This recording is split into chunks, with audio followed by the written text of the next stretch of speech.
দেখুন এই ভিডিওটা। আপনারা কেমন? সে তো খুনি না, সে তো খুনি না, তারপরে এইভাবে ছেলে কেন আটকে রাখছে তারে? তার স্ত্রী কষ্ট সহ্য করতে না পারে। আমার বোন, আমার একটা বোন, আমার একটা ভাগ্নে আত্মহত্যা করছে, কত কষ্ট নিয়ে মরছে। রাজনীতির কি এই বড় নাম হলো? এত এত কষ্ট করছে, সে তো কোনো খুনি না। তার ছোটখাটো মামলা, তাহলে কেন ছাড়লো না? কেন ছাড়লো না? কেমন আছে তোমার কাকা? কেমন আমার ভাইয়া? তার আমি আমার দুলো বোন, আমার নিজের ভাইয়ের চোখে দেখছো, সে তার কোনোদিন কাঁদতে দেখিনি। এর চেয়ে বেশি কান্না করছিল আমাদের বোনরা যখন তাদের স্বামীদেরকে ফিলখানা হত্যা করা হয়েছিল। এর চেয়ে বেশি কান্না করছিল আমাদের মায়েরা তাদের সন্তানকে যখন শাপলা চত্বর খুন করা হয়েছিল। এর চেয়ে বেশি কান্না করছিল আমাদের বাবারা তাদের সন্তানকে যখন 24শে জুলাই হত্যা করা হয়েছিল। ওদের কান্না কয়জনের কানে গেছে? মসনদ টিকে রাখার জন্য 17 বছর হাজারের পর হাজার শুধু খুন আর গুম করা হয়েছে। তখন কোথায় তখন তোমাদের মায়া লাগে নাই?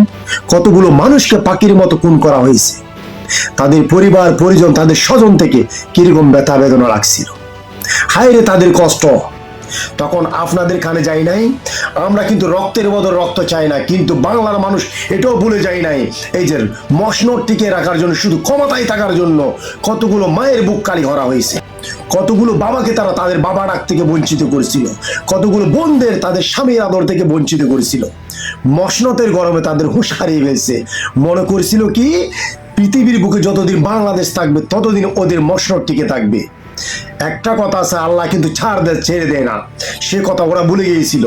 কাজেই যারা নতুন করে ক্ষমতার মসনদে বসবেন, আপনারা যাতে ভারতের দালাল না হন, আপনারা যাতে ভারতের পাঁচাটা গোলাম না হন, আপনারা যাতে ভারতের আধিপত্য বিস্তার না করেন আমাদের বাংলাদেশের জমিনে। যদি করে থাকেন তাহলে নতুন করে আরেকটা জুলাই শুরু হবে। সেই জুলাইতে আপনাদের কাউকে এই দেশে রাখা হবে না, পাঠিয়ে দেওয়া হবে নতুন করে দিল্লিতে, পাঠিয়ে দেওয়া হবে ভারতের ভূখণ্ডতে। সেটাও মনে রাখবেন আপনারা। এই বাংলার জমিনের মানুষ এখন শিখে গেছে তাদের অন্যায়ের বিরুদ্ধে প্রতিরোধ করতে।